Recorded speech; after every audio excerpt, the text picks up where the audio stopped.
Baik, Assalamualaikum warahmatullahi wabarakatuh. Karena kita memang harus menjalankan kuliah secara online, jadi untuk mata kuliah Sejarah Ketatanegaraan Republik Indonesia, kita juga akan melaksanakannya dengan cara online. Nah, adapun materi yang akan kita bahas pada hari ini adalah tentang Dekret Presiden 5 Juli 1959.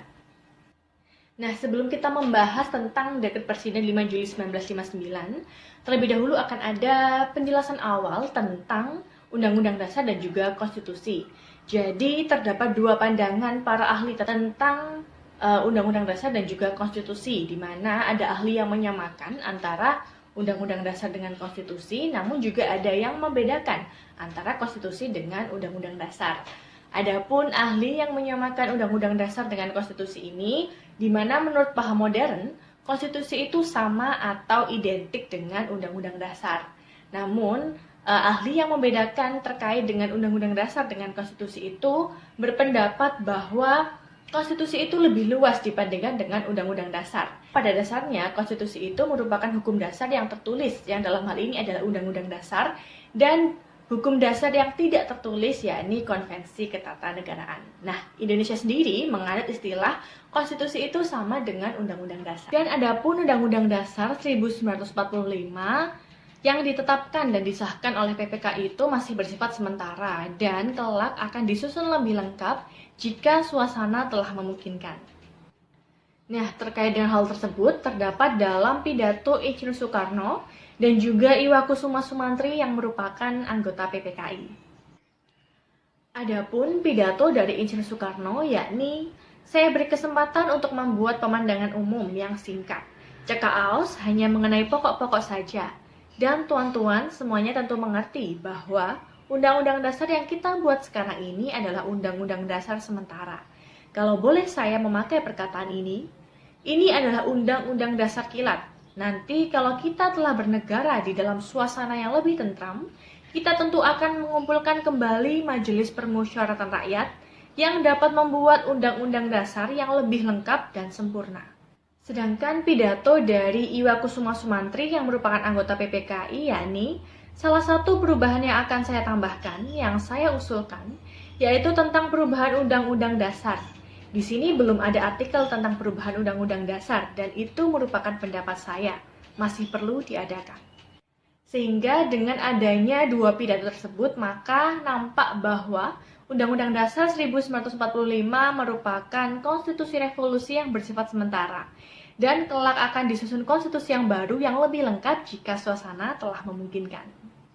Nah, selain itu, hal tersebut juga sejalan dengan aturan tambahan Undang-Undang Dasar 1945 yang menyatakan di mana pada ayat 1, dalam 6 bulan sesudah akhirnya peperangan Asia Timur Raya, Presiden Indonesia mengatur dan menyelenggarakan segala hal yang ditetapkan dalam Undang-Undang Dasar ini. Kemudian dalam ayat 2, dalam 6 bulan sesudah Majelis Permusyawaratan Rakyat dibentuk, majelis itu bersidang untuk menetapkan Undang-Undang Dasar. Kemudian terkait dengan Dekret Presiden 5 Juli 1959, yakni secara formal, Dekret Presiden tersebut ditetapkan dengan Keputusan Presiden nomor 150 tahun 1959, di mana hal ini diucapkan oleh Presiden atau Panglima Tertinggi Angkatan Perang yang dalam hal ini adalah Soekarno, yang terdiri atas konsideran atau pertimbangan dan juga diktum atau isi.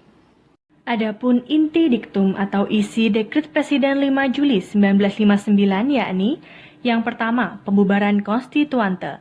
Yang kedua, berlakunya kembali Undang-Undang Dasar 1945 bagi segenap bangsa Indonesia dan seluruh tumpah darah Indonesia terhitung mulai hari tanggal penetapan dekret ini dan tidak berlakunya lagi UUDS. Dan yang ketiga, pembentukan MPRS dan DPAS dalam waktu yang sesingkat-singkatnya. Kemudian latar belakang dari keluarnya Dekret Presiden 5 Juli 1959 ini adalah dikarenakan adanya kegagalan dari Dewan Konstituante untuk membuat Undang-Undang Dasar menggantikan Undang-Undang Dasar sementara. Jadi sebenarnya pada pemilu 1955 itu terbentuk DPR RI dan juga Dewan Konstituante. Nah, Dewan Konstituante ini diberi tugas khusus untuk membuat Undang-Undang Dasar menggantikan Undang-Undang Dasar sementara.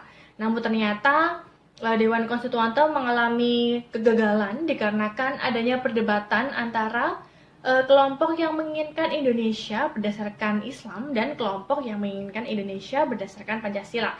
Sehingga dengan adanya hal tersebut tentunya membuat Indonesia dalam keadaan bahaya karena mengalami deadlock. Sehingga dikeluarkanlah Dekret Presiden 5 Juli 1959 oleh Insinyur Soekarno yang merupakan presiden atau panglima tertinggi angkatan perang. Lalu timbul pertanyaan, sebenarnya apakah dasar hukum daripada tindakan dekret ini? Profesor Mr. Muhammad Yamin mengemukakan sebagai dasar daripada tindakan ini ialah hukum darurat. Karena tidak berhasilnya pekerjaan konstituante di kota Bandung, maka Presiden terpaksa menempuh satu-satunya jalan untuk menyelamatkan negara proklamasi, yaitu dengan menetapkan dekret Presiden.